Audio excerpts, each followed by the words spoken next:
Merhaba sevgili izleyenler, TV 2020 ekranlarında Gündem Özel programında Diyalog Medya Grubu Genel Yayın Yönetmeni Reşat Akar'la birlikte sizlerleyiz. Güzel bir hafta dileyerek programımıza başlayalım. İlk olarak tabii seçimlerle başlayacağız. Kuzey Kıbrıs'ta tek sandalye seçimi dün yapıldı. Seçime katılma oranının %30'un altında olması halkın siyasete olan güvensizliğini somut olarak ortaya koymuş oldu. Peki bundan sonrasında ne olacak? Özellikle koalisyon ortaklarını neler bekliyor konuşacağız.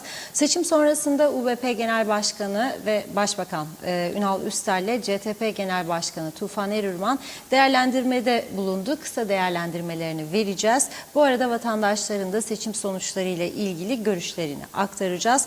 Diğer taraftan Kuzey Kıbrıs seçimlerle zaman tüketirken Güney Kıbrıs'ta Rumların akaryakıt alımlarını sonlandırmak için etkin önlemler almaya hazırlanıyor. Günün en sıcak gelişmesi hakkında ayrıntıları vereceğiz. Üçüncü kolumuz Kuzey Kıbrıs'ta Türk lirası değer kaybetmesi ve fakirleşmenin artması konuşulurken Rum tarafında çalışan Kıbrıslı Türklerin sayısında az da olsa meydana gelen artışlar dikkat çekici.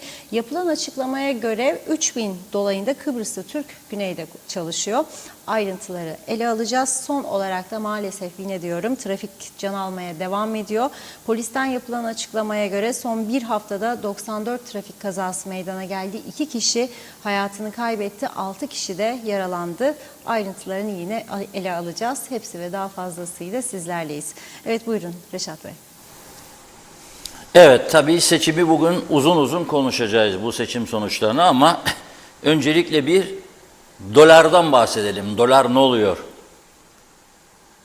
Rusya'da meydana gelen kısa süreli iç gelişmeler nedeniyle eğer devam etseydi bu Moskova'ya karşı paralı askerler grubunun başkaldırışı, kalkışması veya darbe girişimi diyelim. Tabii bugün çok daha farklı sonuçlar ortaya çıkabilirdi ekonomik anlamda. Türkiye çünkü Rusya ile çok sıkı ilişkisi var. Ama o çok şükür durdu. Buna rağmen bayram öncesinde, uzun bayram tatili öncesinde bugün dolar yine şahlandı. Tabii bütün yabancı para birimleri Türk lirası karşılığında önemli oranda değer kazandı. Bugün dolar 26.45, euro 28.70 şu an itibariyle. İsterlin 33.55.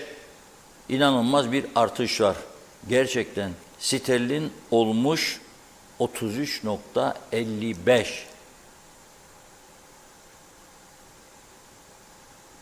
Evet.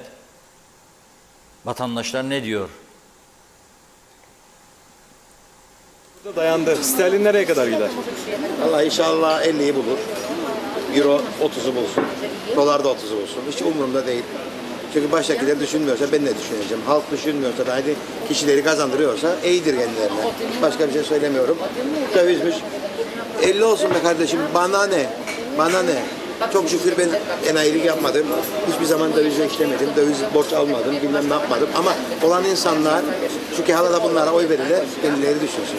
Döviz yükseliyormuş. Bak bu kedi bir de su bulamaz oldu artık. Biz nasıl döviz bulacağız? Ama Allah korkuları yok mu be bunların? Çalarlar, çırparlar ama konuşan yok. Biz konuşunca da vatana iyi olur. Anlağına sivrisinek saz, anlamağına davul zurnaz. Neydi söyleyeceğim başka? Bitti işte bu kadar. Kısa. Yorum yapmaya gerek yok. Kısa ve öz söyleyeceğim. Şaşamballa memlekette şaşamballa işler olursa hiç yapılan bir şey yok. Kısa bir dönem önce seçim oldu. Halk tercihini yaptı, verdiği oyunu. Bu neyin yaygarasıdır şimdi? Usacaksınız. 4 turist gelir, döviz çıkar, zamlar da çıkar. Ha. Cazibesi bir şey kalmadı. Gelip alışveriş yapıyordu. Onu cazibeden bir şey kalmıyor. Mesela ben Perşembe günü kapattım, bugün geldim. Zevkimden değil, para kazanmış olsam her gün gelirim. Yani 3 gün siftah etmedim diye kapattım. satış yapamadınız. Satış yok. Altın olmuş 1600 küsür. Hele bugün 1612 lira oldu. Kim alacak? Küçük bir yüzük. Şimdi bir yüzük verdim. 150 euro. Kardeşim küçük bir yüzük 150 euro olursa millet nasıl alsın? Kime konuşalım? Konuşalım ama. halkım adına, insanlar adına konuşurum. Bu insanları sefalete, zor duruma düşürürseniz bir dakikada istavrozda kalırlar.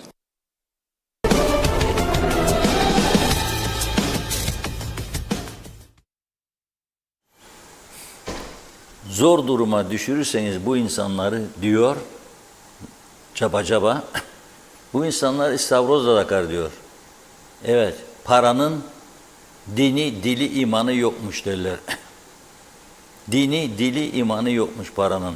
Bazı insanlar paraya çok aşırı düşkün olur. Para olsun da ne isterse olsun derler, her şeyi yaparlar. Bazı insanlar para kazanma için çalışırlar. Haklarıdır, alın teriyle kazanırlar. İdaresini bilirler, hayatlarını güzel geçirirler. Bazı insanlar kısa yoldan köşe dönmek isterler. Her türlü entrikayı yaparlar. Hırsızlık, uyuşturucu, dolandırıcılık, her çeşit ticaret, her çeşit şeyi yaparlar. Dolayısıyla böyledir bu iş. Paranın dini, imanı yoktur. Bakalım. Yarın tabii Arife, Türkiye tatil. Bugünden tatil. Ama piyasalar açıktı bugün. Yarın borsa pazartesine kadar kapalı olacak. Pazartesi açıldığında bakalım nasıl açılacak piyasalar. Gerçekten merak konusu. Dövizin nerede duracağını kestirmek çok zor. Hiçbir tahmin yürütülemez şu anda. Hiç kimse bu kadar yükseleceğini beklemezdi. Eğer biz bu Türkiye televizyonlarına çıkan sözde ekonomi hocalarına falan, tabii içlerinde çok iyiler de var ama genelde yaptıkları tahminlerin hiç tutmadığını gözlemliyorum ben. Son 2 haftada yok dolar bu kadardan yukarı çıkmaz, 25'i geçmez. 26.45 bugün nasıl geçmez? Nasıl geçmez? Bazılarına göre de Eylül ayını bulmaz, 33 falan olacak şeklindedir. Dolar 33 olursa sterlin şu anda 33.55'tir. Bakalım ne olacak? Ama bizim derdimiz, imanımız dedi seçim. Evet, tek sandalye seçimi için. Biz ne dedik burada günlerce, haftalarca? Yapmayın bu seçimi dedik. Onlar dedi anayasa, babayasa, yasalar falan filan. Yahu işinize geldiğinde anayasa, babayasa tanımazsınız. İşinize gelmediğinde anayasa, babayasa yapmayın bunu dedik. Yapmayın bunu. Bu halk usandı seçimlerden dedik. Geçim derdi var şimdi. Halkın geçimine yardımcı olacak önlemler alınız. Tasarruf yapınız. Paraları elde tutunuz. Halka yardımcı olacak eylemler yapınız. Ama devletin kasasından 35 milyon, partilerin kasasından 15-20 milyon, 55-60 belki daha fazla milyon lirayı tek sandalye için harcadılar. Ve ağırlıklı olarak bu kararı 3 hükümet ortağı aldı. CTP uymak zorunda kaldı. 3 hükümet ortağı sonra döndü, kendi kendine zarar vermeye başladı. Ya açık ve net konuşalım. Şimdi bir Demokrat Parti'nin, bir Yeniden Doğuş Partisi'nin yani %5-6'nın üzerinde oy alamayacağını bilmez miydi bu partililer? Bilirlerdi. Bu ne demektir? Neyi göstereceksin? Hayır bir insan %5'tir de 15 olacağını düşünür, girer bakın der 15 oldum. Ama siz hükümetteyken zaten yıpranıyorsunuz. Yıpranan partiler neyi umut eder tek sandalyeli seçimle?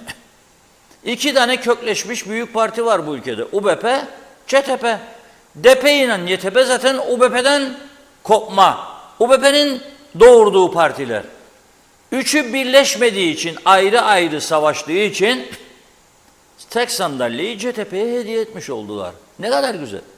Ama devletin içinden de 35 milyonu devletin sırt paralarını ki halkın parasıdır savurup gittiler.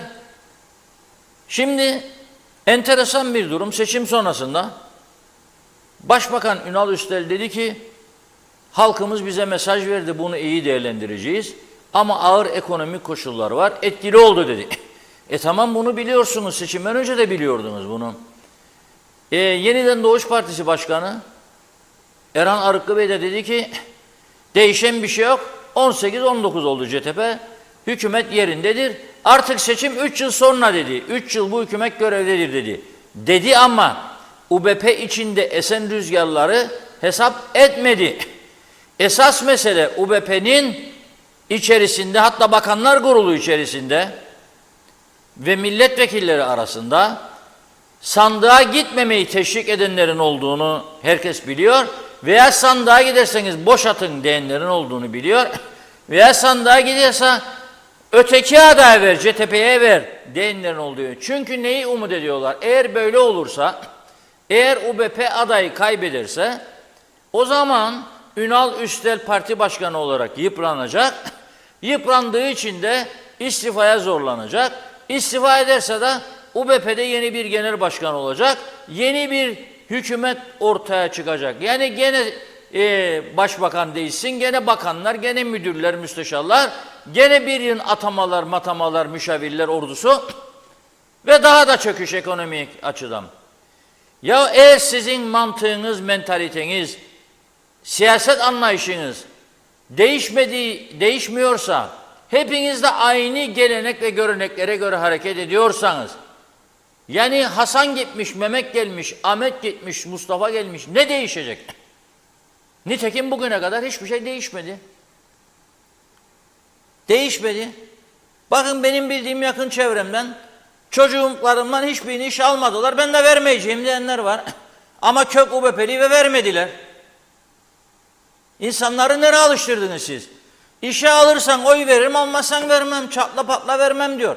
Yani ülke batmış, ülkenin düzelmesi için şu olacak, bu olacak, ekonomik planlar, programlar falan, böyle bir şey yok. Böyle bir istek yok zaten insanlarda. Ama haksız mılar? Yok, haklıdırlar. Öyle alıştı. Çünkü kapıyı açtığında bakıyor komşusunun çocuğu girmiş. O girmiş devlet işine, benimki özelde çalışıyor. Asgari alırsa 11.800, öteki devlette alıyor 17, 18, 20. Ve garanti. Bak şimdi bayram geldi, 6 gün tatil. Benimki özel sektörde 3 gün ya 2 gün tatil yaparsa 4 gün iyidir. Onun için tabii ki beklentilere göre renk değişiyor. Ama buna ne can dayanır ne yürek dayanır. Nitekim Rum'un 200 bin Rum göçmeninin bıraktıkları dayanmadı. Yedik bitirdik, şimdi son Maraşlar. Maraş'ı nasıl yutacağız, onun hesaplarını yaparız. Yıllarca Denktaş Bey masada görüşürken önerdiği Maraş'ın Türk olduğu yeni yeni ortaya çıkmaya başladı. Bulmuşlar bir deponun altında da o zaman öğrendiler. Maraş Türkmüş. Ne kaldı harcayacak? Neyi harcayacaksınız? Neyi vereceksiniz? Türkiye'nin durumu da ortada. Türkiye kendi ekonomisini nasıl düzelecek? O dertledir şimdi. Sana ne yapacak? Sen daha çok memur ol da sana daha çok yardım vereceğim demez ki. Ne olacak? Yeni bir fikir var mıdır? Herhangi bir siyasi partide bu ülkenin geleceğine dair, bıraktım ben bu Kıbrıs meselesi, büyük meseleler, dönüşümlü başkanlık olsun da gideyim nükleer konularını görüşeyim Fransa Cumhurbaşkanı Chirac'la ya da Schulz'la gideyim Almanya Başbakanı'yla kaçak göçmen sorununu görüşeyim, iklim değişimini. Yok, böyle bir şey yok, bıraktım bunu. Ben sadece küçücük bir Kuzey Kıbrıs'ı nasıl düzeltirim? Bu yerli nüfusun yabancıların altında olması meselesine nasıl çözüm bulurum? Gelen yabancıları nasıl mutlu ederim ve kontrol altında tutarım? Eğitimi nasıl düzeltirim? Nasıl tam güne geçerim? Hangi metotlar uygulayarak geçerim? Sağlıkta nasıl tam gün yaparım? Bakın dün Akçiçek Hastanesi'nde eşi haftalardır, aylardır tedavi gören birisiyle konuştum. Bana dedi, Reşat Bey bir de o Akçiçek Hastanesi'ne gidin, bir gün göresiniz dedi. Pislikleri, rezillikleri, hastanenin ön tarafı güzel dedi ama içine girdikten sonra tuvaletler falan filan, etraf metraf, o masalar, sandalyeler, dolaplar kırılmış, dökülmüş, ayakları yan dönmüş falan filan. Gidin bir görün diyor. Ben görmesem de biliyorum zaten, Lefkoşa'daki hastaneye birkaç defa gittim ve gördüm. Allah düşürmesin. Yani gidilecek gibi değil. Gene başka bir hasta yatıyor Lefkoşa Devlet Hastanesi'nde. İngiltere'den birisi aradı beni, oradan siyasetin içinde, bir Kıbrıslı Türk kökenli.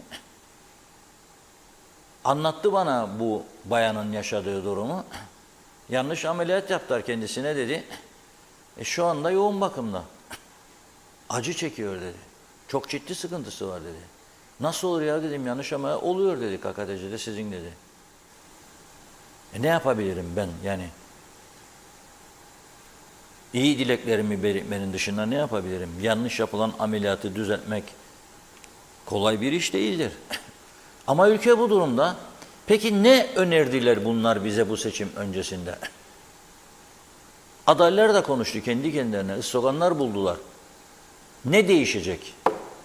Eğer bağlı bulundukları siyasi partiler bu 49 yıllık işe yaramaz, çökmüş siyaset anlayışını ve uygulamalarını değiştirmezlerse bir çırpıda ne değişecek?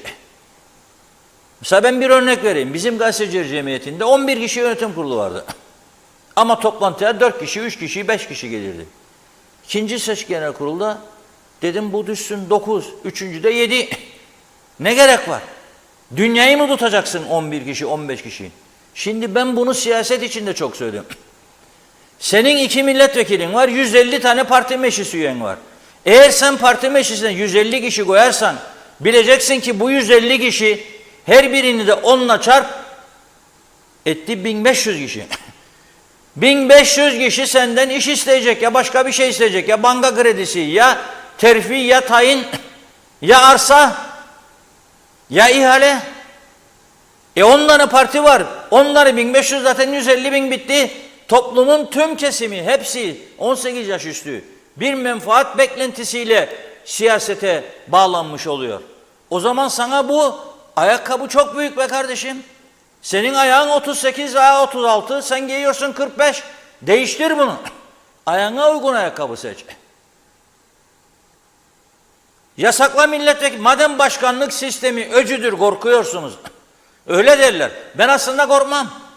Ben aslında korkmam. Güneydeki başkanlık sisteminin aynısını kopya eder getiririm. Çünkü o sistem icap ettiğinde başsavcının, cumhurbaşkanının dokunulmazlığını kaldırabileceği bir sistemdir.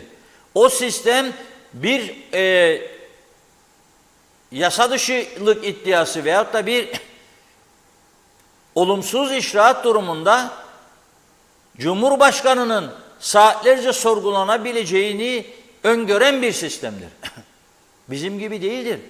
Bizde şu anda dokunulmazlık zırhının arkasına saklanan milletvekilini de sen sorgulayamazsın. Ancak meclis onun dokunulmazlığını kaldıracak da o zaman sorgulayasın.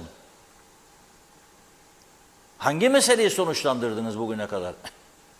Hadi kabul etmediniz onu da. Parlamenter sistem kabul ettik. Milletvekillerine bakanlık yolunu kapatın. Bakın UBP içinde bugün yaşananlar milletvekillerinin başbakan ve bakan olma hırsındandır. Seçimi kazandıktan 3 ay sonra 5 ay sonra bakan olmak istiyor arkadaşlar. Ne ya diyor, o benden iyi mi diyor. Evet, iyi değildir gerçekten de. Değildir. O zaman hepsine kapacaksın kapıyı. Bırakacaksın başbakan atanan adam teknokrat bir kabine kuracak. 10 istemez. 10 fazla 5 idare eder. 4 de olabilir. 4 de olabilir.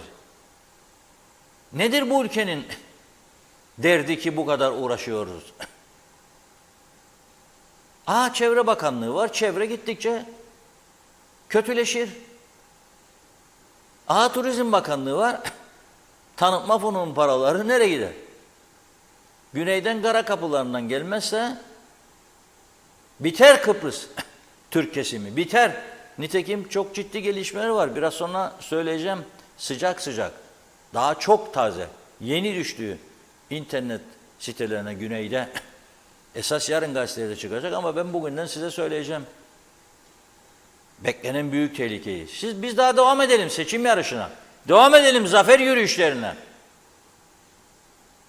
Kime nedir yaptığımızı anlamadım. Ben neyin zaferi? Kime karşı zafer? Sonucu ne olacak? Bana onu söyle. Sağlıkla tam güne geçebiliyor musun? Yok. Eğitimde yok. Elektrikte özelleştirmeye gidebiliyor musun? Yok. Limanlarda özelleştirme yok. Öcü. Öcü yok. Siz limanlarda fazla mesai devam ettiresiniz diye bağlısınız sendikalara göbekten. Sizi yok etmelerinden korkuyorsunuz.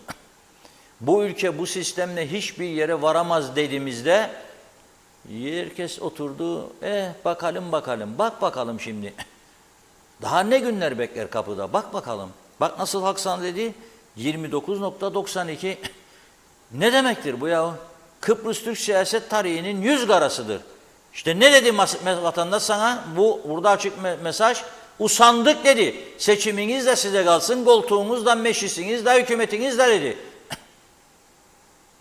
Usandık dedi size vatandaş. Bana bir değişim ışığı yakın. Ne yapacaksınız? İşte bak söylüyorum. Milletvekili sayısını 30'a düşürüyorum. 30'a düşürüyorum. Siyasi partiler yasasını değiştiriyorum. Bundan böyle siyaset meselesini profesyonelleştiriyorum. Siyasetçi olacak. Esas mesleği, ana mesleği bu olacak. Yok ki haftada 2 gün yarım saat mecliste, diğer saatler özel klinikte, avukatlık yazıhanesinde veyahut da bilmem nerede. Yok. Böyle bir anlayışla siyaset olamaz. Bu işi yapabilecek, eğitimini görmüş, kendini kanıtlamış, idare yönünden, beceri yönünden çalışacak, üretecek, cesaretli adımlar atacak. O zaman umutlanırım ben bu ülkenin geleceğinden. Başbakan da teknokrat kabine atacak. Ve teknokrat kabine yolsuzluklara, rüşvete, suistimale kapalı olacak. Ağır koşullar konacak. Sözleşmeler imzalanacak. Taahhütnameler imzalanacak. İşte 30 milletvekili, 5 tane bakan bakmayan yeter bu ülkeye. Fazla bile. Bütün kalem müdürlükleri falan hepsi kaldırılacak. Gerek yoktur. Hem müsteşar, hem bakanlık müdürü, hem özel kalem müdürü, hem de 3 tane, 5 tane, 50 tane danışman, hem de 3 tane, 2 tane yetmedi 4 tane basın danışmanı. Bak. Ne ihtiyacınız var? Neyin haberini yapıyorsunuz ya? Uçuyorsunuz dünyada. Neyin haberini yapıyorsunuz? Ve avutuyorsunuz bizi siz aslında. Ama sonu bunun hiç kimse için iyi olmayacak. Gidişat belli. Nereye doğru gittiğimizi ben size az sonra anlatacağım. 2 tane çok önemli gelişmeden bahsedeceğim bugün size. Ama bunlar farkında değil. Uyarı üstüne, uyarı üstüne. Ne o mu bilir? O bizden iyi mi bilir? Buyurun devam edin edebilirsiniz. Hadi bakalım. Nasıl olacak bu iş? İsterlin 40-45'e geldiği zaman hele. Evet Funda Hanım buyurun. Başlayalım mesajlara. Çok teşekkür ediyoruz ilginize. Hilmi Budalı dün açık pazara katılım demiş %90, ara seçime %30. Mehmet Uluçaylı kolay gelsin diliyor. Ahmet Halil iyi yayınlar dilemiş. Soner Sabriler selamlar. Reşat Bey, döviz yükselişi iki milletin savaşından daha ağırdır. Halka da ülkeye de huzurlu sağlıklı akşamlar. İngiltere'den sevgiler selamlar demiş. Sebahattin Aksünger bu ülkede para biriminin değişmesinin zamanı geldi diyor. Buradaki tüm siyasiler, iş adamları ortak bir masada buluşup bu konuyu Türkiye'ye anlatmalı. Yaşanabilir bir durumda değiliz. Cesur ve yürekli bir şekilde olmak Türkiye'yi zorda bırakmadan ortak bir yol bulunmalı. Bu durum Türkiye'yi de zora sokuyor. Stabil para birimine geçmeliyiz diyorum. Hayırlı bayramlar. Evet, Erdinç Akün iyi yayınlar dilemiş. İsmet Ezel havaya gitti paralar. Lord Manav bereketli kuru yemişlerinden evlere servis başlamış. Hayırlı yayınlar diliyor. Gürkan Hülya Yakış ekmeğe %25 zam 7,5 liradan 10 liraya. Bir ekmek 10 lira şaka gibi. Mehmet Uluçaylı hükümet yetkilileri halkın sandığa gitmediklerini araştıracaklarmış. Nedenini bilmiyor numarası yapmaları büyük şaşkınlık. Artık halk için çalışın 3 ay tatilleri var. Yarından sonra çok yoruldular köyleri gezip boş vaatler yapmaktan. Haklıdırlar tatil demiş. Kara Sevda doğruları söylüyor Reşat Bey yazdı. Lord Manav devlet şartları iyidir Deniz Derya. Ve diyor ki diğer mesajda özel sektör çoktu, can çekişir, üretici battı, gider yükseldi, gelir azaldı, devlette çalışan rahat izinler çok, işe gitmez ödenir, tatil çok. Arif Koruoğlu usandık bu beceriksiz hükümetten, bu hükümet insan düşmanı diyor, halk düşmanı demiş, hemen istifa etmeleri gerekir. Gaye Kök siyasi partiler seçim sonuçlarını halkın sandığa gitmediğini kurullarında görüşeceklermiş. Görüşmeye gerek yok. 3 ay tatile giren meclis tatil yerine çalıştırmakla sorunların nasıl çözüleceğini görüşmekle başlasınlar. Arif Mustafa Cüce selamlar, iyi yayınlar ama diyor gidişat hiç de iyi değil. Lord Manav, devlet daireleri vardiyalı çalışmalı, ek mesailer kaldırılmalı, okullar özel sektörle aynı saatlerde olmalı. Birçok insan öğleden sonra tam gün fiyatında yarı güne özel eğitime gönderir çocuğunu. Ulus Barani, seçim bitti, UBP seçimi kaybettikten sonra zamlar başladı. Önce somun ekmek, akaryakıt, hellim derken hazır olun, elektrik ve gaza da sıra geldi. Necdet Mavi Gözlü, Kuzey Kıbrıs Birleşik Afrika Pakistan Cumhuriyeti'nden bize iyi yayınlar dilemiş. Memleket Titanik gibi diyor, buz dağlarına tosladı, denizin dibine doğru inişe geçti. Memleketi bu duruma getiren 50 iş bilmez milletvekilinin tümü de istifa etmeli ve şimdiye kadar hiç milletvekilliği yapmamış insanların katılabileceği bir seçim yapılmalı ve şu andaki milletvekilleri ilelebet diyor aday olmamalı. Başka türlü bu memleket düzelmez. Memleketi batırdılar. Hala da utanmadan, sıkılmadan o istiyorlar. Gerçekten şu andaki milletvekillerinin yüzlerini görmekten bıktık, usandık. Bu seçim sonuçlarını görsünler. İnsanlar artık değişim istiyor. Ruhsan Sevener iyi yayınlar dilemiş. Zeren Turalı, ne günümüzde aydınlık kaldı ne gecemizde hayır kaldı. Bunun neresi günaydın, neresi geceniz aydınlık olur. Sus sus da sterlin, dolar, euro duymasın misali. Seçimde neyin nesi oluyor? Millet seçim derdinde değil, geçim derdine düştü. Çare ne sağda ne solda ne de ortanın solundadır. Bu ülkeyi çözümden gayri hiçbir şey kurtarmaz. Lale devri, ganimet bitmek üzere, Rum mülkiyetini satan satana, mal tazmin komisyonuna para yok. Niye altına imza atıldı? İade takas tazmin kabul edilmişti. Reşat Bey, yoksa atı alan Üsküdar'ı geçti mi? Daha önceki boşalan milletvekilliği seçimleri ve belediye seçimleri niye zamanında yapılmadı? Bu anayasaya aykırı değil miydi? Vallahi işiniz gücünüz hava civa demiş. Ülkenin geldiği nokta gerçekten trajikomik. Elma dersem çık, armut dersem çıkma misali. Celal Harun iyi yayınlar. Dövizi önlenemeyen yükselişi durmayacak. Çünkü sorun TL'de ki erime. Hükümetin diyor çılgın politikaları derken yeni mesajlar geldi. Evet. Hükümetin çılgın politikalarıdır. Bu yolun sonu iflaslar ve çöküş. Gelecek günler karanlık, kim ne derse desin ekonomiyi düzeltme ve tasarruf tedbirlerine ulaşmak için en çok mücadele verme zamanıdır. Lord Manav, bakanlar atama olmalı, dıştan vekiller yasa yapmalı, halkın haklarını savunmalı. Tema Yavaş iyi yayınlar dilemiş. Oğuz Aynalı da kolay gelsin diyor. Evet, Lord Manav, sağlık vardiyalı olmalı, eğitim tam gün. Eskiden cumartesi de okul vardı, gümrük vardiya olmalı, elektrik de aynı şekilde.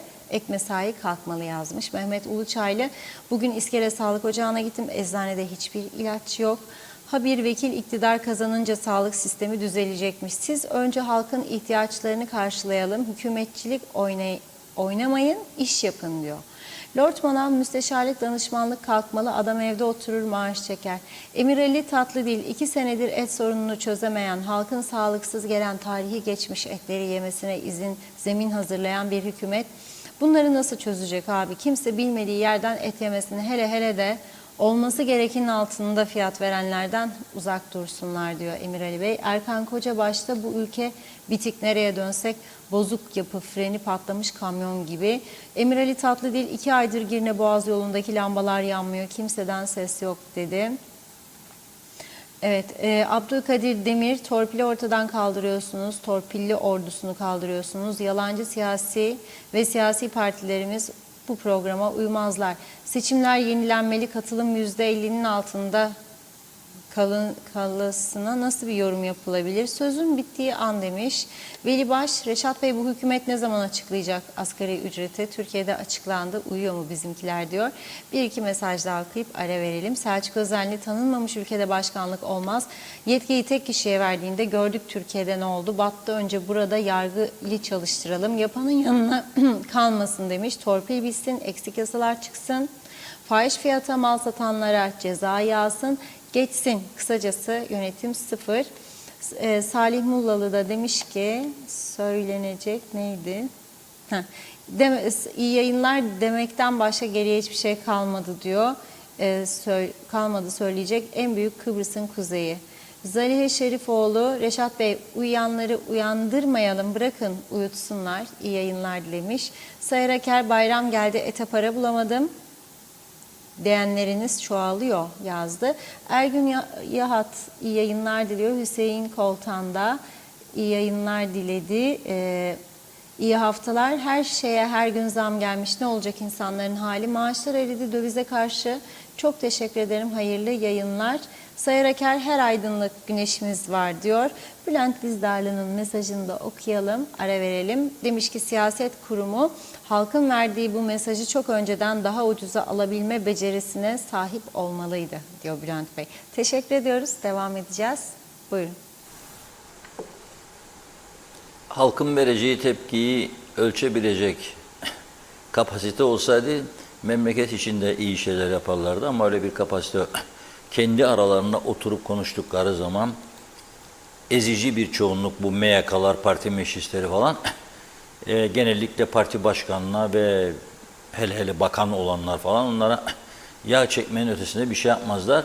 Toplantıya girerken bir iki bakandan bir şey isterler, çıkarken aynı şekilde isterler. Bizim şeyi de unutma derler. Herkesin bir beklentisi var, ihale var, elinde imkanlar çoktur devletin. Tanıdıkların işi var, yapılacak, edilecek. Sağlık kurulundan karar isterse onu yaptıracak falan. Herkesin bir beklentisi var. Bir şeyler oluyor. İşte bakın Girne Antik Limanı Nisan sonu bitecekti. Üstelik ihaleyi Turizm Bakanlığı'nın verdiği ihaleyi aynı partinin bir milletvekilinin şirketi, yakınlarının şirketi yahut da neyse aldı. Da sonra kazmayı vurunca akmış, bakmışlar ki projede elektrik kabloları, elektrik falan yeraltı şu bu yokmuş. Da sonra çıkmış, onu da ekleyip de tekrar bir ihale değerlendirmesiymiş. O öyle olmuş, böyle olmuş. Oradaki esnaf battı. Turistler bir antik limanı göremez durumda. Haziran'ın sonuna geldik. Hala daha çalışmalar devam ediyor. Esnafın söylediğine göre çoğu gün 4 ya 5 tane işçiyle bu işi yapmaya çalışıyorlar. Olmaz böyle iş. İşte devlet baba devletliğini yapmadığı için böyledir. İşte milletvekilleri bakan olduğu için böyledir. Küçücük bir ülkeyi düzeltmek çok basittir. Her şeye rağmen, bu döviz krizine rağmen bu ülkeyi düzeltmek çok basittir. Çünkü çok kaynak var. Çok kaynak. Yani en azından şimdi bana say da ben sana 100 tane isim sayacağım. Korkunç bir savurganlık içinde yaşadıkları belli servet harcaması. Ama gel şeye bakalım, vergi listesine. En sonlarda zarar beyan edenler var ya. Da ben buna hesap soramayacağım yani. Hesap soramayacağım ha. Yani 150 bin sterlinlik araba sürer ama zarar beyan eder, hesap soramayacağım. Yani gider bir gece bir restoranda, bir gece kulübüne, klaba 45 bin, 50 bin lira verir ama 10 bin lira vergi vermez. Da ben buna hesap soramayacağım. Bu ülkede imkan vardır. Kaynak çoktur. Ama o kaynakları devletin ve halkın genelinin ihtiyaçları doğrultusunda yönlendirmek lazım. Yok ki belirli bir zümreye özel imtiyazlar sağlayarak. İşte sonunda bu batmış düzen içerisinde herkes bu bataklığın içinde yürümeye çalışacak. Yani cebinde istediği kadar para olsun. Bastığı yer bataklıksa çıkıp çıkamayacağı belli değildir içerisinden. Bunu da düşünmüyorlar. Bunu da düşünmüyorlar. Da yetkili kurullarında değerlendirecekmişler halkın bu katılımının az oluşunu. Kimi dinleyeceksin? 150 kişilik parti meclisini toplayacaksın. Kaç tanesi siyasi kültüre sahiptir? Kaç tanesi hesap kitap bilir ya? O da bana bunun numarasını çekersiniz. Değerlendireceksiniz. Ben size desem gelin bir Armudu kapısına gidelim. Oradaki yaşanan rezaleti görelim, gitmezsiniz. Gelin Metehan'a gidelim desem size gitmezsiniz, vakit yoktur dersiniz.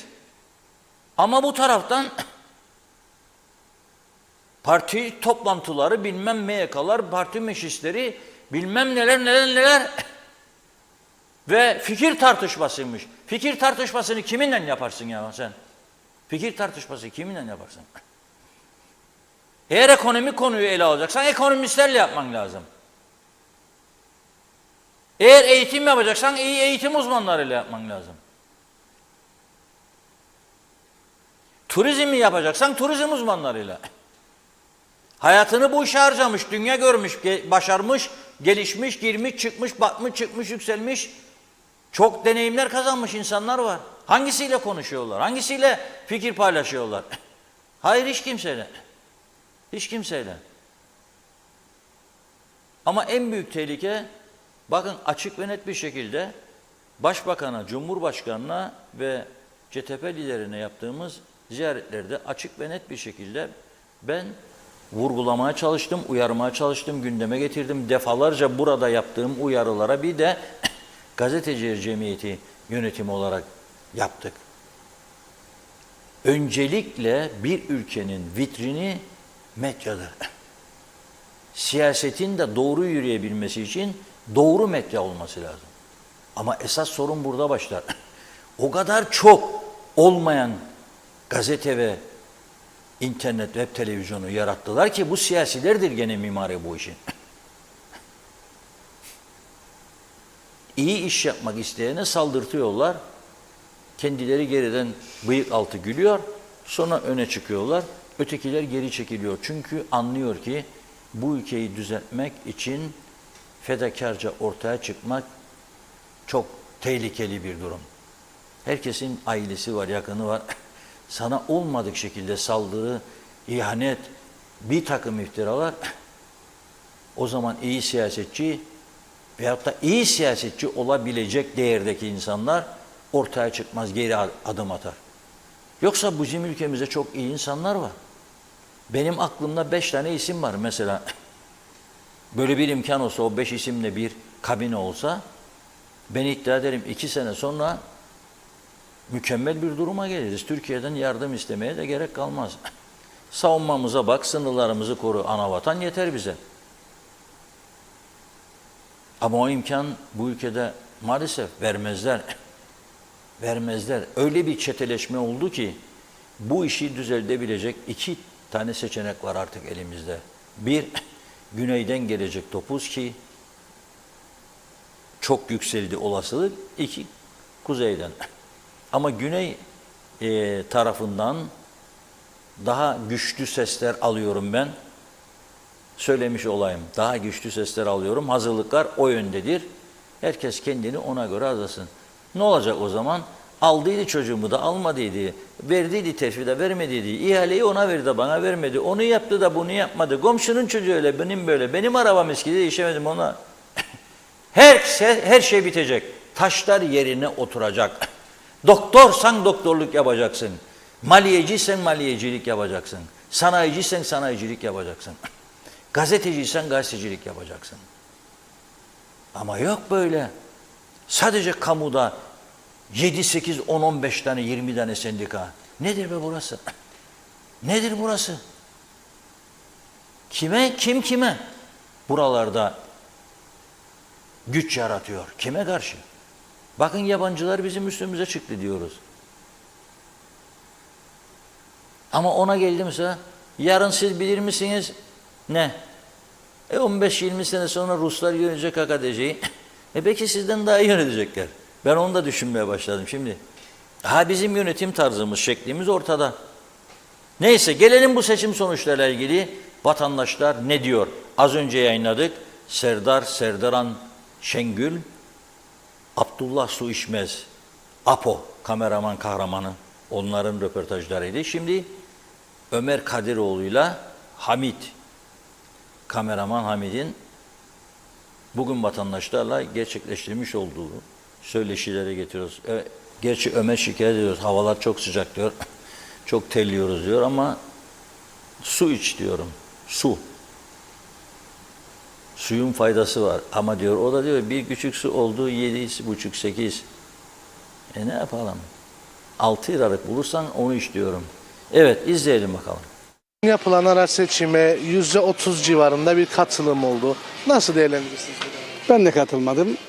Hiçbir şey değişmeyecek. Önemli bir değişim olmaz. Hiçbir yani o ya da bu seçildiği zaman bir fark bugüne kadar, bu yaşıma kadar görmedim. Onun için seçime de katılmadım. Peki böyle düşük olmasının sebebi nedir? Beklenti olmayınca niye ille de bu değil de bu olsun demesi bir insanın bir önemi olmadıktan sonra sorun olmaz. Yani bu netice bu olur. Fiyasko. Ne diyeyim başka? Fiyasko. Vatandaş bunların yaptığı işlemlerden memnun olmadığım. Ben zaten söyledim. Katılmayacağım. Başkaları da söyledi televizyonlarda. Evet. Ya tam bir fiyasko. Yani devleti hiçe sayanlar, yok sayanlar gitmedi. Beklenirdi tabii, zaten kaç senedir %50'lerde gezer. Bu defa daha da aşağı oldu. Bu defa da bir kişi için de ne yapacağım da gideyim. Ne yapacağım da gideyim. Alsın %30 işte. Görsün insan, yani devlet baştakiler görsün durumu. Beklenilenden çok az bir katılım oldu. Bunun da sebebi bence siyasal sosyal durumlardan dolayı insanlarda bir ümitsizlik havası yaşanıyor. Oy versem ne olacak, oy vermesem ne olacak gibisinden katılım az oldu ama aslında her bir oy da oydur ve insanların geleceklerini, ülkenin siyasetini belirlemek açısından bence katılım yine alın yazıyı değiştirebilir. Çok bile gitti derim ya. Başka ne diyeyim? Tabii. Çok mu? Çoktu tabii. Hiç gitmememiz lazımdı. Neden? Neden ne yaptılar? Ne verdiler bize? Anamızı ağlattılar. Her gün fiyatları değiştir. Her gün. Her gün. Günde 2 defa değişen fiyat var. Herkes yani hükümetten hiçbir beklentisi olmadığı için, yani siyasilerden beklentisi olmadığı içindir bu. Ben hiç gitmedim. Yani çok uzun yıllardır da gitmem. Neden? Nedeni söyleyeyim sana. Şimdi benim görüşüme, yani anladığıma göre, yani doğrudur anladığım illa, siyasi partiler çıkar üzerine vurulmuştur.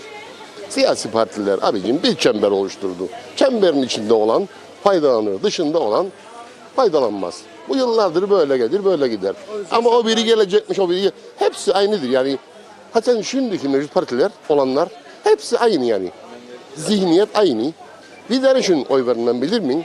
Ben Kıbrıs'ı Türk olduğuna utanırım. Neden utanırım? Türkiye büyük, mesela izlerim ben, 600 tane vekil vardır. 5-10 tane belki eksik olur. Bizim bunda 50 tane. Bir kişi konuşur, 2 kişi dinler. Buyurun diyor, hitap edin diyor Yüce Meclis'e. Hangi Yüce Meclis'e be kardeşim? Boş koltuklara. Ben utanırım Kıbrıs'ta olduğumdan. Ben daha az bekliyordum. Daha az Daha az bekliyordum. Kaç beklerdiniz? Vallahi %18, %20 bekliyordum. O civarda. Tabii, çünkü bir anlamı kalmadı. Bir milletvekili için bu kadar masraf, bu kadar şey, ben gereksizim. 2 sene idare ededik. Bir milletvekili olmuş, olmamış fakat benim için bir şey oldu. O yüzden gittim. O yüzden gitmedim. Çünkü halkımız usanmıştır artık. Yani bu ara seçim yanlış. Halk usandı. Geçim derdinde mi, seçim derdinde mi? Yani bu halk usanmıştır. Hem havaların çok sıcak olması hem de insanların ilgisiz olması, siyasetin ise halka herhangi bir şey üretememesi, yüksek yani bir beklenti beklemek biraz yanlış olur. Katılımı düşürdü diyorsunuz. Tabii. Aslında %30 da iyidir. Çünkü artık halk bıktı. Ülkemiz siyasetine ve siyasetçilerine güven var mı sizce? Bence yoktur. Neden? Neden yaptıkları icraatlardan, hani icraat? Hiçbir şey yaptıkları var mı? Ha dün geldi, bugün geldi gene benzine 2 lira, mazota 2 lira. Başka bir şey yaptıkları yok. Yalnız zam. Başka bir şey var mı? Evet. Yalnız koltuklarını sağlama alırlar. Gök gerilirler. Başka bir iş yaptıkları yoktur. Şu anda zaten seçimlere katılmamanın sebebi onu gösteriyor ki halkıda güven oranı çok düşük. Evet. Hiç yok, hiç. Neden böyle? Yoktur. Kendi çıkarları için uğraşırlar da onun için. Çünkü herkes kendi cebini doldurmaya çabalar. Yani herkes, ya siyasetçiler kendi menfaatleri için çabalar, yok ki halk için. O yüzden tabii. Sıfır. Baştan söylediğim gibi sana çıkar üzerine abim. Neden çıkar üzerine? Ben defalarca buna şahit oldum. Eğer partiliysen işte bulun, her şeyi yapan değilsen kimse yüzüne bakmaz. Yani ben bunları yaşadım ve ispatlayabilirim de gördüm yani. Yani bak gördüm, gözümle gördüğüm için İnanmıyorum ben siyasi partilere. Ama aslındaki gideceksin de görevini yapacaksın kardeşim. Bu insanlık görevi. Tamam da onlar görevini yaptı mı 50 yıldır? Maalesef kalmadı. Neden böyle oldu? Valla bu hayat pahalılığından dolayı bugün bize rafta aldığım şeyi yarın gelince bulamıyorum aynı fiyatta. Bir denetim yok. O yüzden icraatlar olmadığı için. mutlaka o yüzden de var. Halkın güveni kalmadı hiçbirine. Hiçbirinin önemi yok. Kalmadı. Neden böyle oldu? Kendileri sormak lazım bu soruyu. Kendileri bilir. Siyasilere güvensizlik var muhakkak. Sizce siyasilere ve siyasete güven var mı? Açıkçası yani ne muhalefete ne de iktidara fazla güven yok. Bir güven kaybı var. Ne yazık ki yok. Neden böyle oldu? Nedeni ortada.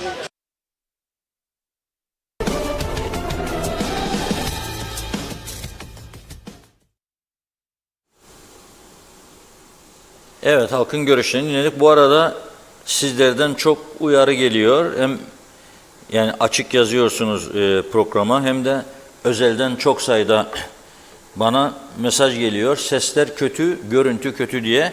Şimdi biz Cuma gününden beri bir sıkıntı yaşıyoruz. Görüntü kalitemiz adanın en iyilerindendi. Yani daha doğrusu BRT ile birlikte en iyi görüntü bizdeydi. Fakat Cuma'dan beri bir sorun yaşıyoruz. Bir türlü çözemedik. BRT üzerinden gidiyoruz TÜRSAT'a. BRT'den mi? BRT'dekiler hayır diyorlar. TÜRSAT bakalım kontrol edelim döneceğiz diyorlar. Dönmediler. 9 günlük tatil başladı. Evet orada nöbetçi var ama nöbetçi ne kadar yetkili, sorumlu, teknik müdürler falan yok. Bilmiyoruz. Bugün bir ara sesler tamamen gitti yayınımızda. Şimdi siz yazıyorsunuz, uyarıyorsunuz. Sesler iyi değil, kötüdür. Görüntü kalitesi bozuktur. Evet doğrudur. Bu işi bir türlü çözemiyoruz. Yani bunun TÜRSAT kaynaklı olduğunu söylüyor bizim teknik ekibimiz. Her türlü şeyi deniyorlar. Fakat oradan çıkışlarda bir sorun yaşıyoruz. Bilemiyorum. Cuma günü de söylemiştim, bugün de söyleyeyim. 8 televizyon içerisinde devamlı diyalogda oluyor bunlar. Yani tesadüf olarak mı algılamak lazım? Yani o kadar da saf değiliz. Teknolojimiz çok iyi falan. Bir şeyler oluyor gibi. Yani bunu bütün yetkililerin bilmesinde fayda var. Biz 3,5 ay kapatıldık. Bu ülke kaybetti. Yani şimdi sesimizi kısmayı düşünmesinler, denemesinler. Bu ülke daha da kaybeder. Çünkü biz bu ülke için ve bu ülke insanı için bu yayıncılığı yapıyoruz. Yani daha iyi, daha güzel bir ülke. Ha niyet o değilse, bir yerlerde batması hedefleniyorsa o zaman tabii pardon. O zaman pardon. İnşallah erken zamanda toparlarlar. Şimdi esas büyük bekleyen tehlike nedir bizleri? Esas büyük bekleyen tehlike ne dedi bakın? Yılların esnafı Caba Arasa Çarşısı ne dedi? Ne dedi? Yoksa dedi bu para dedi illeti değiştirir dini dedi. Yani o anlamda. Şimdi bugün Güney Kıbrıs'taki Sosyal Sigortalar Dairesi'nin 2022 yılına ait istatistik bilgileri yayınlandı. Çalışanlarla ilgili. Güney Kıbrıs'ta sigortalı toplam çalışan sayısı 543.096. Bunun içerisinde 3.000'de Kıbrıslı Türk var yaklaşık. 3.000 Kıbrıslı Türk güneyde çalışıyor. 2021'e oranla bir miktar artışlarmış, o da turizm sezonunda. Turizm sezonunda. Tabii onlar Kıbrıslı Türklere sadece belirli yerlerde iş verdikleri için bu sayı artamıyor. Nedir verdikleri? Bu rakamın 3.000 rakamının 1/3 inşaatlarda. Yapıcı ustası, kalıpçı, düz işçi, boyacı, demirci, 1000 kişi var. Tam 1000 kişi Kıbrıslı Türk sayısı. 3000'in 1000 kişisi inşaatlarda çalışıyor. Daha doğrusu tam rakam 1006. 1006. Fakat diğer bölümlere geçtiğimizde mesela taşımacılıkta 29 Türk, 13.055 Rum, 4.399 da Avrupalı var. Düşünün siz. 3.961 de diğeri dediği Asyalılar, Afrikalılar ama daha çok Asyalılardı. Otelcilik sektöründe işte yaz geldi şimdi mesela artar bu sayı. 413 Türk var, 11.075 Rum var, 10.039 da Avrupalı var. Mesela Ukraynalı bayanlar, Rus bayanlar güneydeki otellerde, barlarda, restoranlarda, servis işlerinde öncelikli tercih edilen sınıftır. Neden? Bir, dikkat çekici güzellikleri vardır, müşteri çekerler. İki, çalışkandırlar. Üç, gelen müşteriye hitap edebilecek yabancı dilleri var. Yani Rus'sa Rusçanın yanı sıra İngilizce de konuşuyor. Ve ayrıca Rumca öğrenmeye başlıyorlar. Şimdi biz mezun ettiğimiz, okuldan mezun ettiğimiz, üniversitelerden çıkardığımız gençleri gönderdiğimizde karşılarına çıkan en büyük sorun lisan sorunudur. Rumca bilir misin diyor kendisine? Yok. İngilizce hep az. Test yapıyorlar. 0. Şimdi bunu düşüneceklerine derin bunu düşüneceklerine derin nasıl biz yalan dolanla yıllarca dedik ki İngilizce eğitim verir Kıbrıs Türk Üniversiteleri ama yalan.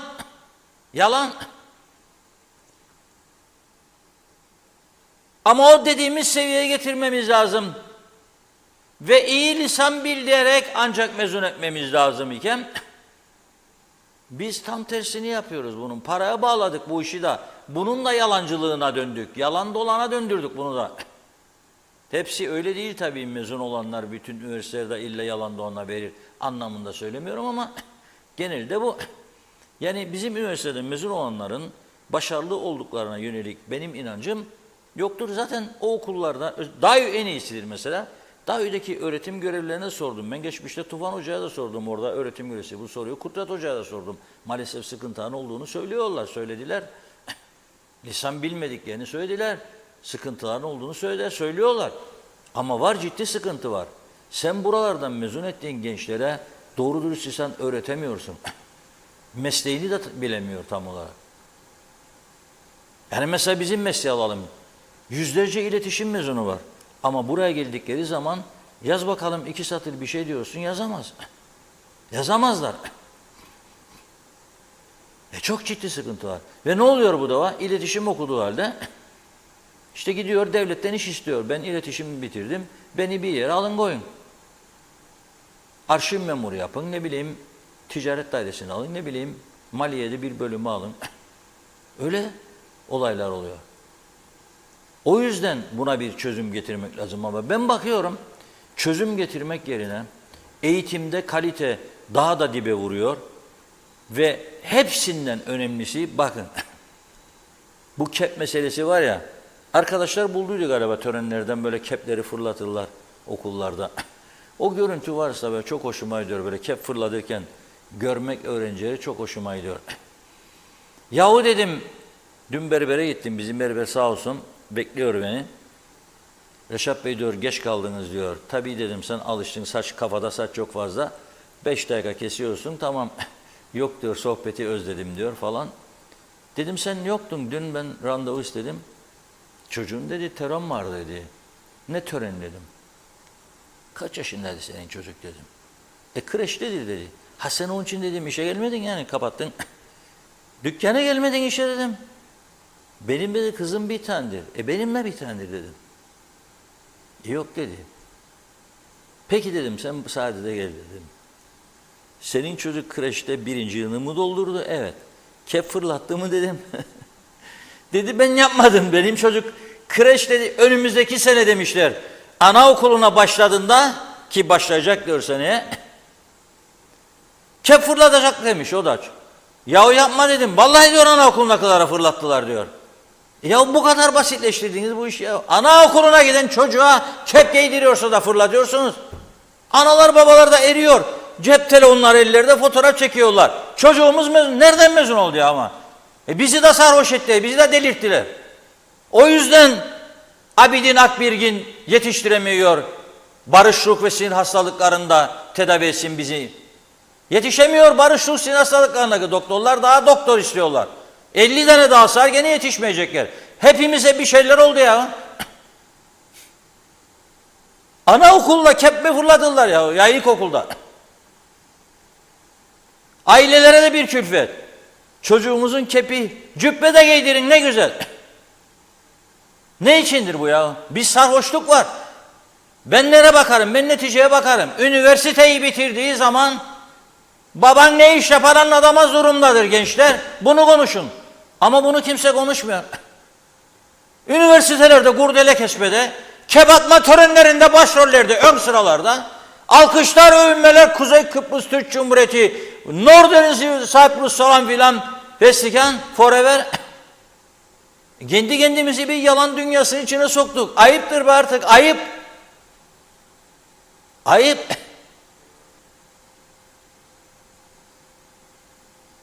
Buraya bak sen, ben sana bunu söylüyorum. Buraya bak. Sen evet bir süre sonra kayacaklar o tarafa daha çok. Eylül ayı geliyor. Açıklayacak sana şimdi. Christodülidis yeni tedbirleri. Ah da yarın derse ki Kıbrıs pasaportu veya kimliği taşıyanlara ben bedava sağlık hizmeti vereceğim. Ne yapacaksınız ya siz? Ne yapacaksınız siz ha? Söyleyin bana. Afrikalılara vereceksiniz hastaneye. O zaman doktorlar da Afrika'dan gelmesi lazım. Ne yapacaksınız siz? Onu konuşalım. Onu konuşalım. Konuşmak isteyen yok. Şimdi daha büyük bir tehlike, çok daha büyük bir tehlike var kapıda. Aylardır buradan bağırıyoruz, çağırıyoruz, uyarıyoruz. Köşe yazıları yazıyoruz. Hemen her gün TV 2020 öyle der bizim o zurnacı arkadaş. TV 2020 2020'dir. Diyalog TV'dir aslında. Bunu da hakları yoktu bize bunu yapsınlar. Ben gene Diyalog TV diyorum. Çünkü Diyalog TV'dir bu. Diyalog medyadır. Son dakika geçiyoruz. Metehan'da yine izdiham. Arkadaşları ben rejiden aradığımda Reşat Bey Metehan'da yine izdiham mı? Evet derim. Bravo bak iyi düşündünüz. Çünkü ben her gün gitmiyorum ama geçen arkadaşlarım var. Oradan bana fotoğrafları çekip videoları gönderiyorlar. Ve veriyoruz bizden. Ya taş olsa, gaya parçası olsa, demir olsa erirdi bugüne kadar.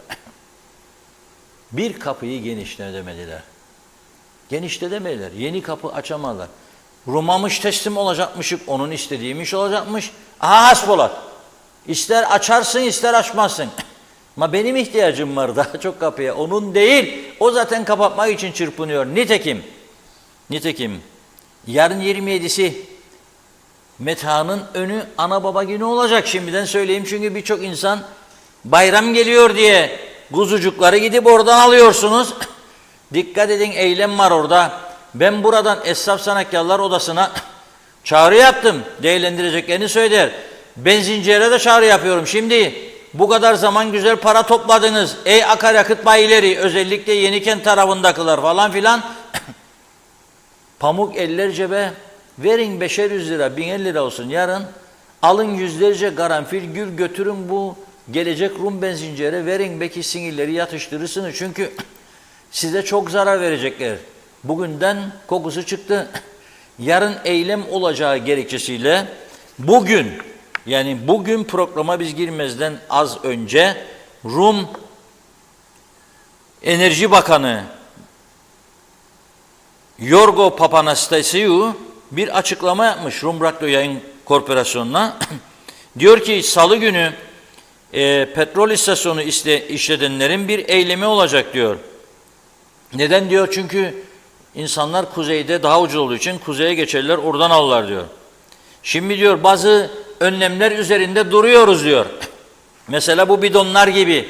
Bidonları dolduranlar da varmış götüren. Diyor ki ticaret yapılamaz diyor. akaryakıt ticareti diyor, tüzükle yoktur diyor bu Avrupa'nın yeşil hat tüzüğünde.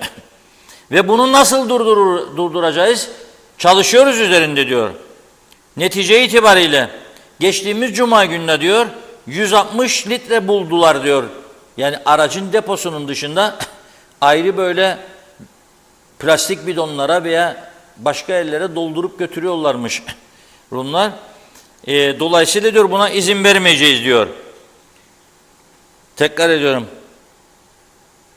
Yeşil hat tüzüğü bu araçlarını geçip benzin doldurma hakkı vermiyor diyor. Ve bu yeni önlemlere karşı ilk açıklama Enerji Bakanı'na ilk destek sözde sosyalist edektir ama fanatizmenostur onlar da. Yani onlar sağcı, elamcılar gibidir. Türk-Rum meselesi olduğunda sosyalizm yoktur. Irkçıdırlar, katıktırlar. Kimdir o? EDEK Partisi. EDEK Partisi bir açıklama yapmış.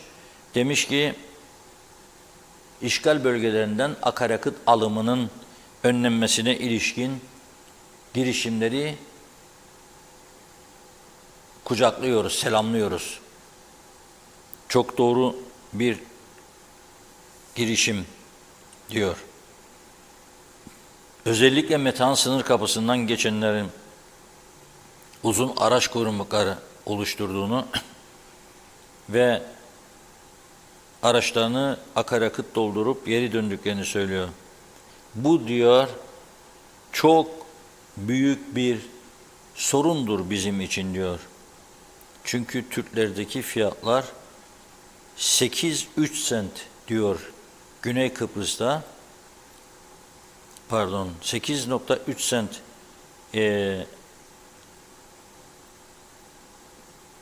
benzinde, 6,2 sentte dizelde tasarruf sağlıyormuş Rumlar bundan dolayı. Ve özetlemek gerekirse neticeye gelelim ve saadete gelelim. En önemli gelir kaynaklarımızdan biriydi. Dedik ki geçişleri kolaylaştırın, uzun araç kuyrukları oluşmasın. Bu işi bizden mecbur olmayalım her gün gündemde tutmaya.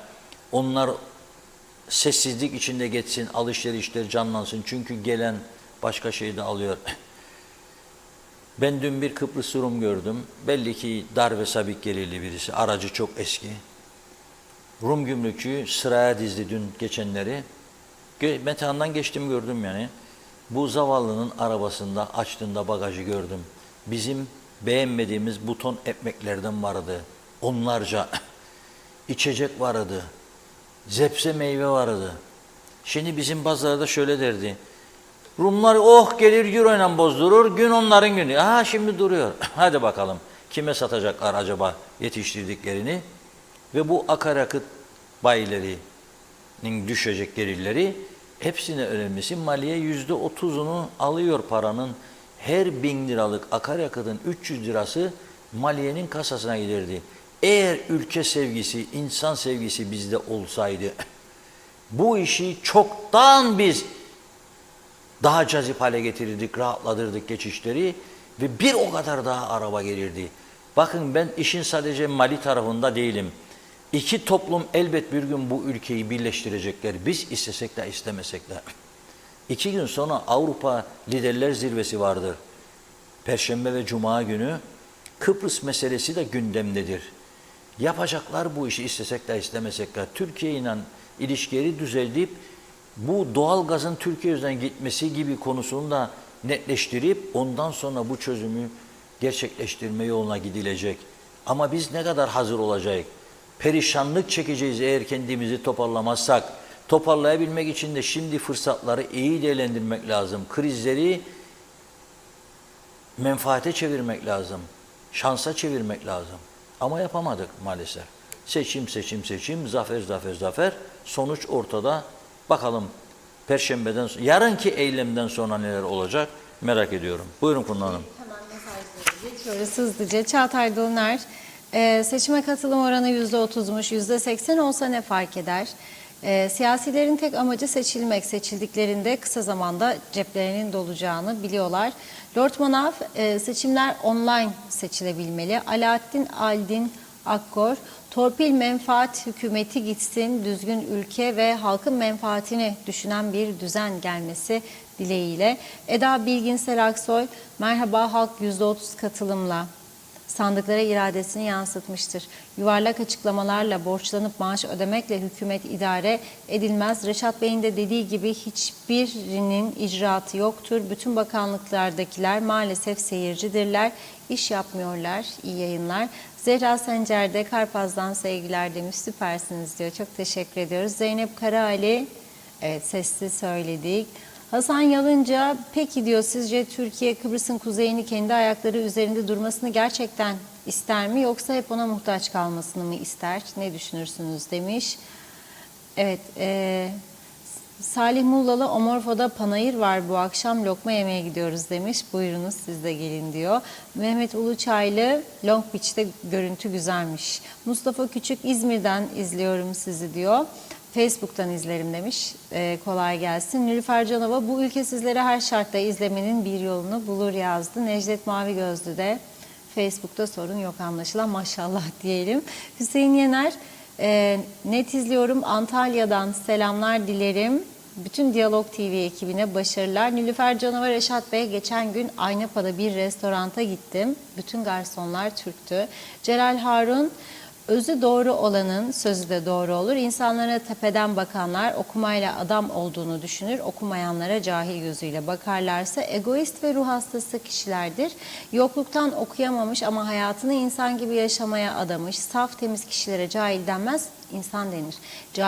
Cahillik okumayla bitmez, insan olmayla biter. Unutma. Her şey geçer, ömür de geçer, bütün tartışmalar biter, gündemler değişir, ünvanlar, koltuklar, makamlar geride kalır, telaşlar son bulur, hayat sensiz de akıp gider. Ne yaparsan yap kimseyi razı edemezsin, muhakkak bir eksiğin bulunur. Sen doğruları söyleyip insanları razı etmeye bak, çünkü onlar seni asla hiç yalnız bırakmaz ve sakın unutma demiş. Güzel insanlar, sağlıklı, mutlu günler diliyorum. Peyman Hassoy, iyi yayınlar Reşat Bey dedi. Mehmet Uluçaylı, Mausa'da birkaç dükkana girdim. Çalışanların çoğu yabancı ama diyor ki onlar bizi anlamıyor, biz de onları ne yapalım? Bu vakitten sonra onlara göre mi lisan öğrenip yaşayacağız? Erdinç Akün, Reşat Bey, güneydeki çalışanlarla ilgili çok detaylı istatistiki bilgiler veriyorsunuz. Kuzeyde bunu yayınlayabilecek kurumlarımız yok mu?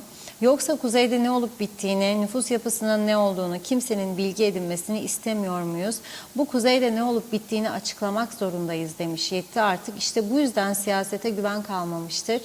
Uğur Erciyaz, Reşat Bey, bu ülkede zihniyet değişmezse hayretmeyeceğiz. Saygılar. Mustafa Özcan, sevdiklerinizle birlikte yüzünüze gülümsemenin eksik olmayacağı mutlu, sağlıklı bayramlar dilerim dedi. Oytun Andaş, üniversite adamıza Hulusi Akar Milli Müdafaa Askeri Okul açacağız diyor. Federe Kuzey Kıbrıs Türk Cumhuriyeti. Mehmet Uluşaylı, ilkokul, ortaokul bitiren çocuklara cübbe giydirip kep fırlatıyorlar. Ailelerde fotoğraf çekip paylaşıyor. Nedir bu para düzeni? Cübbe giyince boyumuz mu uzuyor yazmış. Evet, Mehmet Bahtiyar Tolon, memlekette adaletsizlik o kadar ki hangi birini söyleyeyim?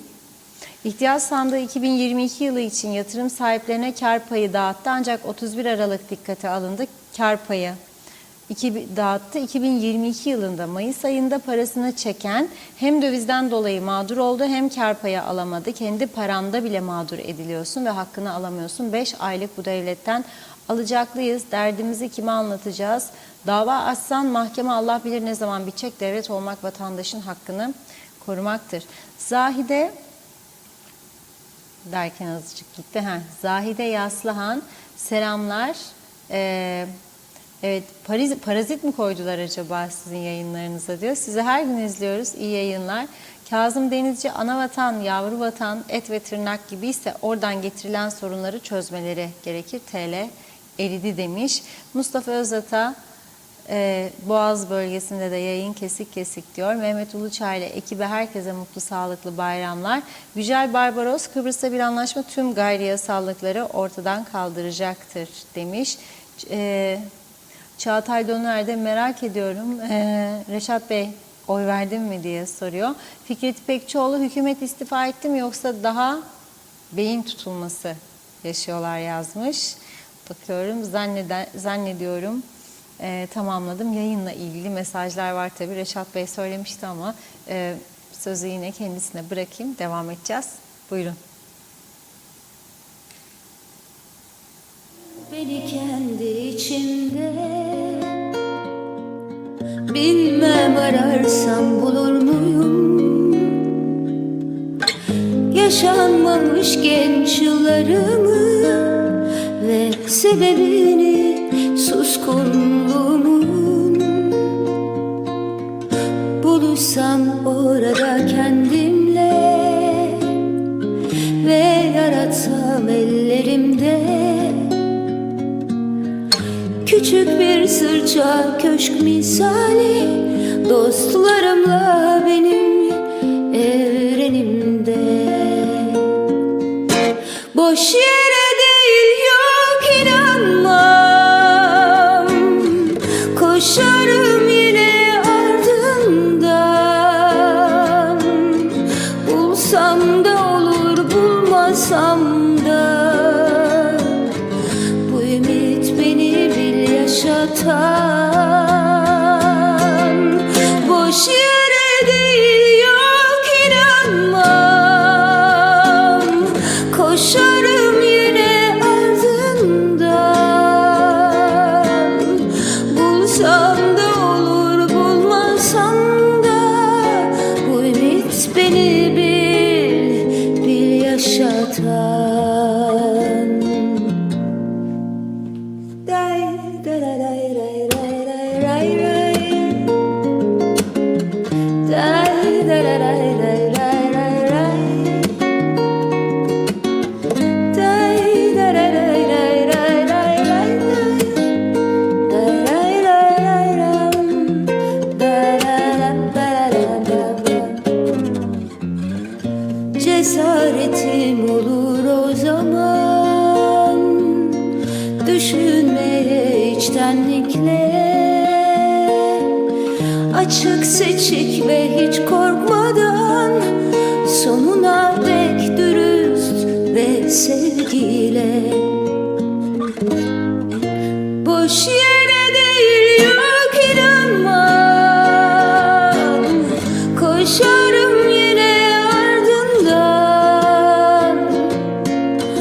Bulsam da olur bulmasam da bu ümit beni bil yaşatan.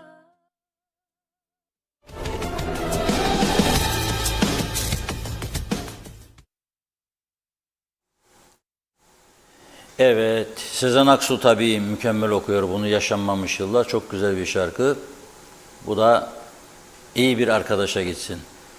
Neyse, şimdi bu yayın konusunda yazıyorsunuz, okuyorum ben de. Gerçekten bizde de rahatsızız. Anlattım az önce, tekrar söyleyeyim.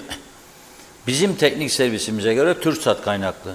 BRT'ye gidip geliyorlar, orada teknik servisler, onlarla konuşuyorlar. Çünkü BRT üstünden çıkıyoruz. Fakat bu yaşanıyor. Şimdi esas üzücü olan nedir biliyor musunuz? Esas üzücü olan, Türkiye 80 milyonluk, 90 milyonluk, 100 milyonluk ülke. Çoktan aştı bu sorunları. Ama bu hani et tırnaktan ayrılmaz meselesi var ya. Ya bu Kıbrıs'ı bir türlü doğru dürüst teknolojiye kavuşturamadık ya. Burada bir mesele var. Yani TürkSat. 10 bin dolar, 10 bin dolar ayda. Olmuyor. Ya adamlar pandemide 5G'ye geçti. Biz 4,5 dedik. Onda da bir kıvırma. Hadi onu da kabul ettik. Hala bugün oldu yok. Para ödüyoruz cep telefonlarına. Ama başını kuma sokmuş toplum işte ancak buna layık olur. Hiçbir konuda kılını oynatmıyor. Bakın grevler, gene bugün hemşirelerde 4 saat grev yapmışlar. Neymiş? İşte bir şey varmış, ayrıcalık uygulamasıymış. Ne bileyim, orta öğretim gene uyarı yaptı. Yani bakın, bir öğretmen nakli meselesinde bile bakanlığa adım attırmıyorlar. Grev yaparlar, eylem yaparlar, kilitlenir, kapanır. Bir hemşire meselesi, bir hademe meselesi. Bu ülkede bunlar olurken ama esas bir ülkenin can alıcı noktaları senin teknolojin dünya gerisinde. Senin haberleşmen çok kötü. Ve en büyük soygun, büyük paralar harcıyoruz bu işler için bütün vatandaşlar olarak. Ama şikayet edemiyoruz, hakkımızı arayamıyoruz. Diyemiyoruz nedir bunlar? Nedir bize yaptığınız? Yeter artık kardeşim diyemiyoruz. Yok. Biz yaşatacağız. Neyi yaşatan? Telefon dairesini. Ya bir telefon bağlayamıyor be sana senelerdir. Aha bağlayamıyor. Kurumlarımıza sahip çıkacağız. Peşkeş çektirmeyeceğiz. Ya imkan olsun Rum'a bağlanacağım. Hay keşke bana bağlasa. TürkSat isterim ben tabii. Çünkü beni Kıbrıs'ta kadar TürkSat üstüne izleyebilir. Ama cep telefonu imkan bulsam bağlanacağım. Bağlanacağım. Elektrik fırsat bulsam ona bağlanacağım. Belediye ona bağlanacağım. Ve söyledim zaten parmağımın arkasına saklanmam. Yarın bir çözüm olur, referandum yaparlarsa Yorgaç ismi Harmancı mı derlerse ben Yorgaç isteyeceğim. Ve Harmancı'nın yerine Mahmut oldu, Mahmut'u istemeyeceğim. Bu açık ve net. Çünkü çok ciddi yönetim becerilerinde çok farklılıklar var. Anlayıştan, medeniyette, insanlıkta çok fark var. Biri övünüyor 700 kişinin maaşını ödüyorum sorun yaşamam diye. Biri övünüyor 250 kişinin maaşı öderim diye övünme ihtiyacı hissetmiyor. Yaptığı hizmetlerle göze giriyor. Herkes görüyor yaptığı yeşillendirmeyi, yolları yenilemesini, trafik ışıklarını diye görüyor insanlar. Açıklama yapmasına gerek yok. Ama biz maaşları ödüyoruz diye açıklama yaparak bunu siyaset kuralı haline getirdik. Yoktur böyle bir şey. Olamaz yani. Trafik konusunda ne yapıyoruz?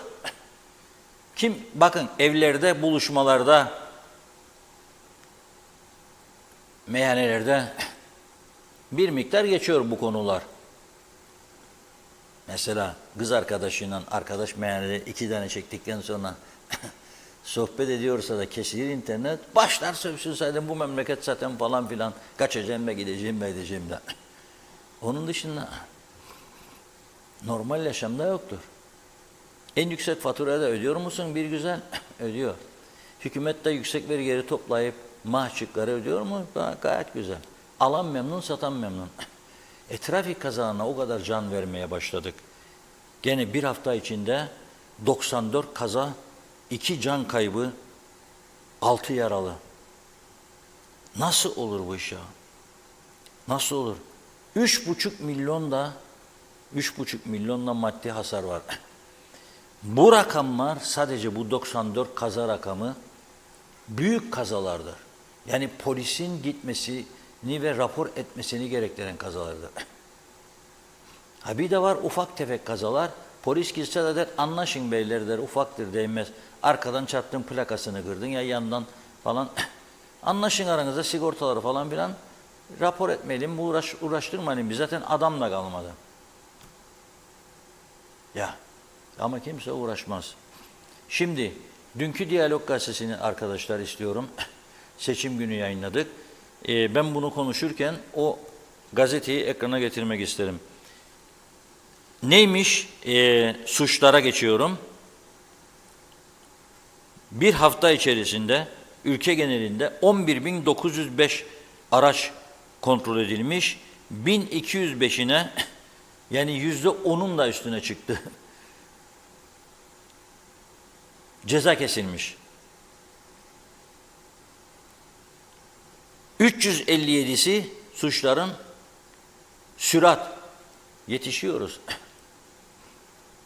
Bir yerlere yetişeceğiz. 16 tehlikeli sürüş, 48 dikkatsiz sürüş, 149 ruhsatsız, 19 ehliyetsiz, 41'i alkollü. Ya da korkma derler, iş de korkma derim ben de. 122'si seyir halindeyken cep telefonu kullanan, 79'u kemersiz araç, 111'i trafik ikaz işaretlerine uymamak. Nedir bu rezalet ya?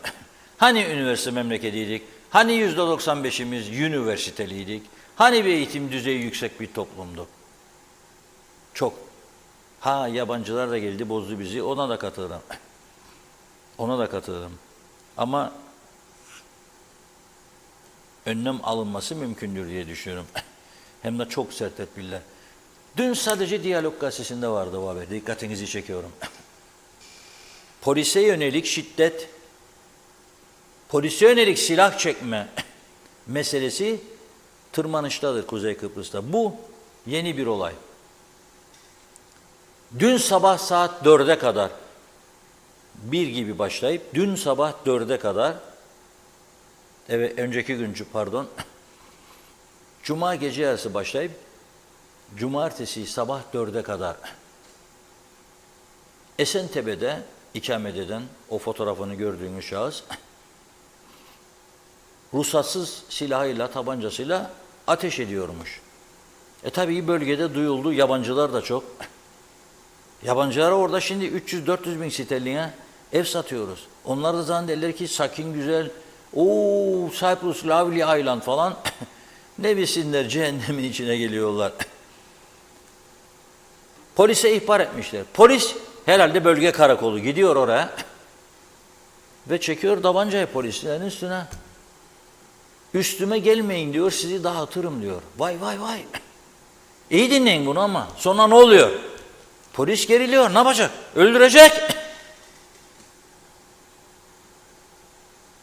Vatan yoluna gitti niyezi olacak polis.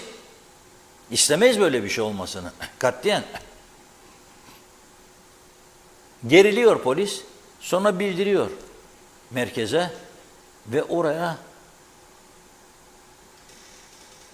araçlarla çok sayıda çevik kuvvet gönderiliyor.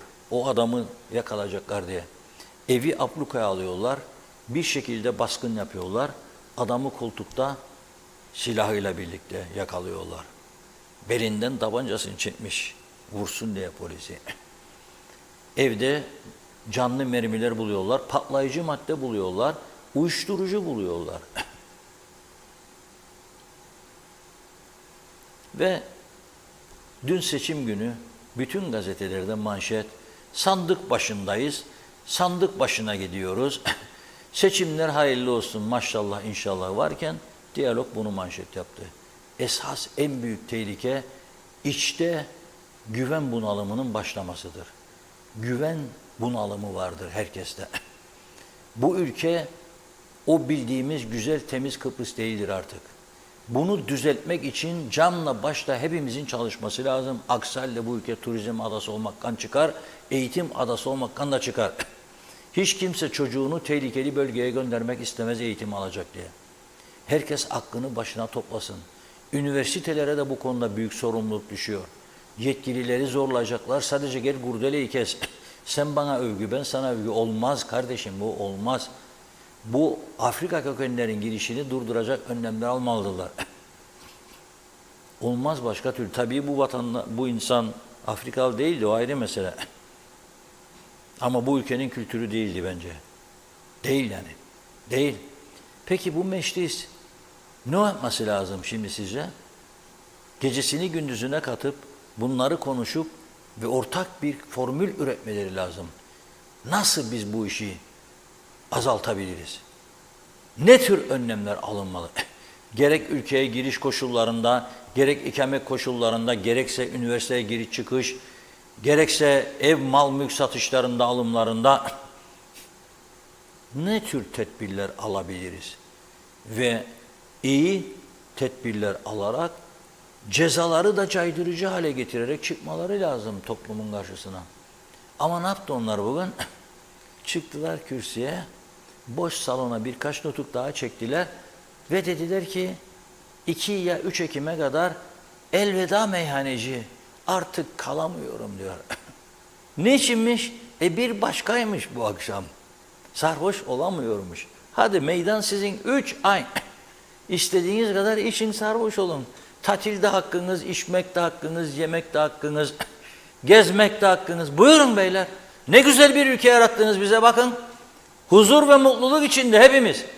Vatandaş markete gider. Deli olacak duruma gelir. Her gün fiyatlar yükselir. Kriz geçirir. İnsanlar çıldıracak duruma gelir. Genç çocuğu alır arabayı gider.